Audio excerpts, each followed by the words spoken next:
Oh, really? Oh, really? I'm flooring it right now. Really? Coming as no surprise to anyone, including me, my 2008 BMW 760 Li has failed me miserably on its first road trip. I happened to be 400 miles away from home when this happened. Are you licking the car? Anyway, my dog's very affectionate. I happened to be 400 miles away from home when I was greeted with my own BMW version of a Christmas tree lighting ceremony, which promptly followed with the worst invention BMW has ever made, LIMP home mode. This meant I was now 400 miles away in a BMW that now had the horsepower equivalent of a John Deere riding lawnmower.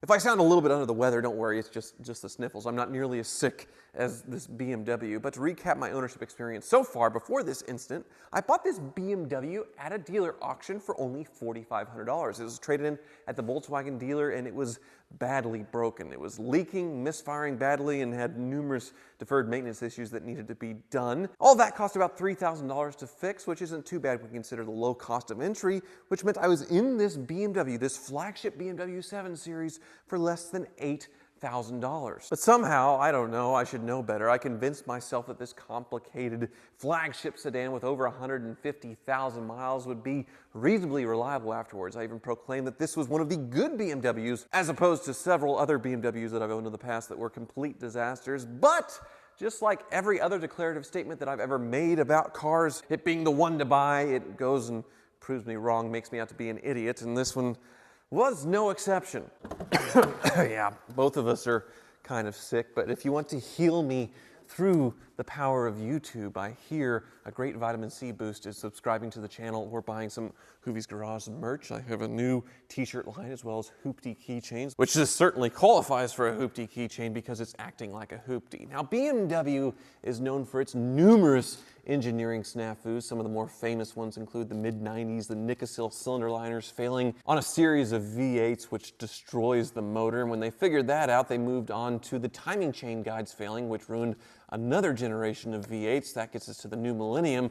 After that, there was a slew of problems ranging from rod bearings, which is really important. You need the rod bearings to stay alive for 200,000 miles, but BMW decided to cheap out on that. And then there's the valve stem seals that were inferior as well. That's why you regularly see BMW 7 Series that are smoking like a chimney when they first leave a stoplight. And then, of course, there's the Vanos issues, the variable valve timing problems known with BMW engines. That's just the stuff I can come up with on the top of my head. If somebody really wanted to delve deep, they could write a 1,000-page book on all the issues of BMWs of the modern era. But the V12, in the 30 years that it's been in existence, has managed to avoid any serious mechanical snafu. But unfortunately, the V12 is also the reason for BMW's worst electronic invention that they ever graced mankind with, and that's LIMP home mode. So way back over 30 years ago, when BMW was developing their first 12-cylinder engine, they decided to treat each bank of 6 cylinders as completely different engines.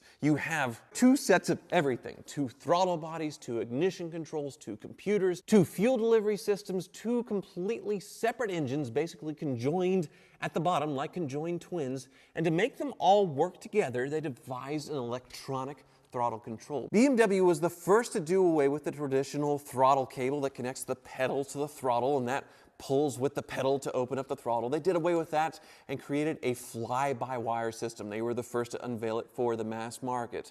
This meant the pedal had a little sensor on it that detects how much you push the pedal, and that signal goes to a computer which tells the throttle body, or in this case 2 throttle bodies, how much it should open up. This is a widely used system now. Pretty much every automaker has an electronic throttle standard, but BMW was the first, and it's still the most complicated because it has 2 completely separate throttle bodies that the pedal controls. Past and present owners of that first generation of BMW V12 are likely very well aware of the dreaded EML light. That's an acronym in German for electronic throttle control. And basically, when that light came on, it meant you lost your throttle. It would go into a fail-safe or a limp home mode. And the reason why it was doing this is because something was wrong with the throttle system, whether it be a throttle body, throttle position sensor, the pedal sensor, the computer. It could be a number of things that would send the car into limp home mode and give you the acceleration of a slug. Dangerously slow acceleration, in my opinion. The reason for them doing this is they don't want the car to unintentionally accelerate, so they put it in this safety mode where it can't accelerate very quickly,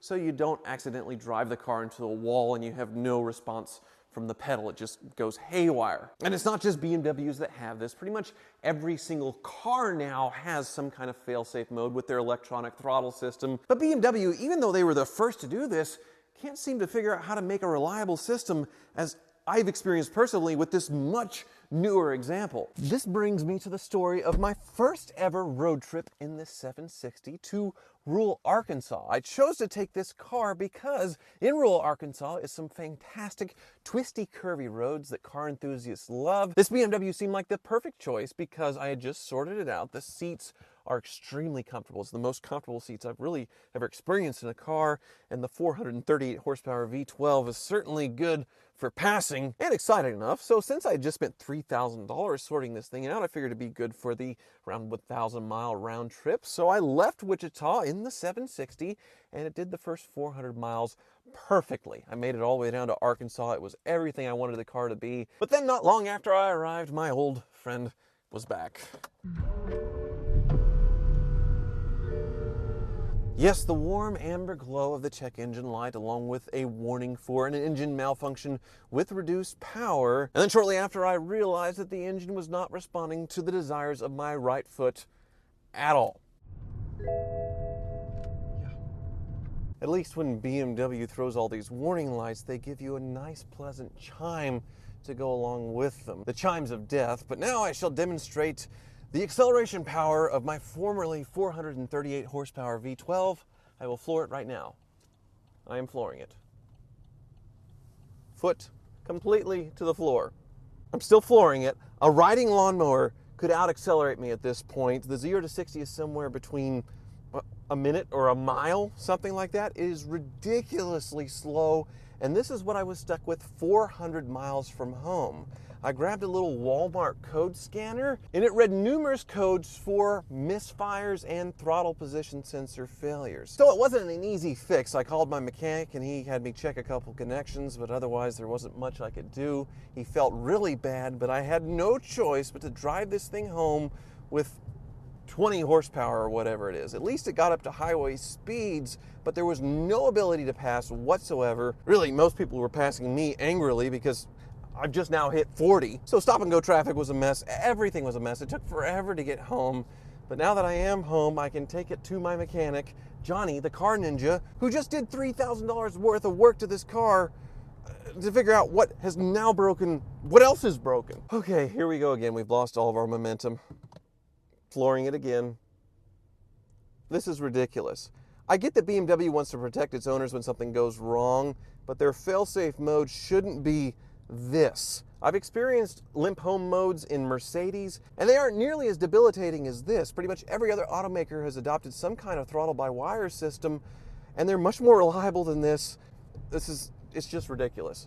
Well, Johnny, you weren't much help 400 miles away. I know you lost some sleep over this thing, but it did make it home, at least. Slowly but surely. So what do you think of the codes? There's a lot going on there. Yeah, it had some to do with the throttles, with the EML. I found this harness here. Somebody already spliced it. Oh. So we're gonna have to start with this first. Okay. And also there is a... It's rolling. It should stop. So this is the wire you're talking about here? Yeah, so we're gonna have to cut this one open and see how they spliced it. Also, there is a module on the e-box. And based on the codes, it was both throttle bodies, yes, which is highly unusual for both of them to fail. Exactly, so it has something to do with the power that powers both of them. I see. So if it's not this wire, then we can take a look at the module. That's definitely not BMW factory tape there. No. Okay, well, let's dig in.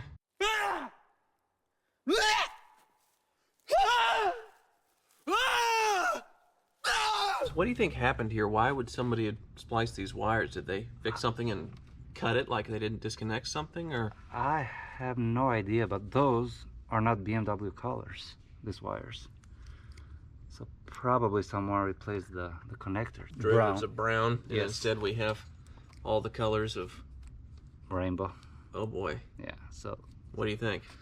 I have to go deeper in it. So the plot thickens. This colorful wire goes all the way to the plug, which means what? Means I'm gonna have to check every single wire from here all the way to the DME. Oh, So, that's gonna take some time, huh? oh yeah.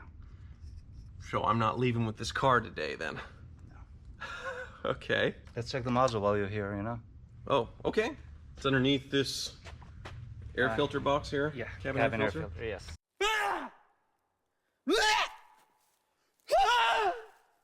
Nothing says BMW like this spaghetti bowl of wires right here, which has yielded a module. And you have better eyes than me. You say this thing needs to be resoldered in a couple places, huh? Right here. This little one right here. And why? Why does it need to be resoldered? Because the solder joint is separating, and that controls one of the relays here. So I see. So you're going to resolder this, and then you've got some wires to run and check. basically, just shorten the harness, make sure it's done properly, and then reassemble everything. And hopefully no more limp home mode. So more to do, and I'm not ready to give up on this BMW just yet. Often when you buy auction cars like this, it's just peeling back an onion of repairs until you get through all the previous owners' things that they just kind of overlooked until they eventually traded the car in. Additionally, that first 400 miles down where it was working perfectly was an amazing car. The ride is incredible, and it took the turns in those twisty roads in rural Arkansas just amazingly for a car this size, and the seats are amazing. So I'll put up with a few more rounds of this thing being a BMW before I throw in the towel. What do you think, Johnny? It'll be perfect. It'll be perfect? You said that last time.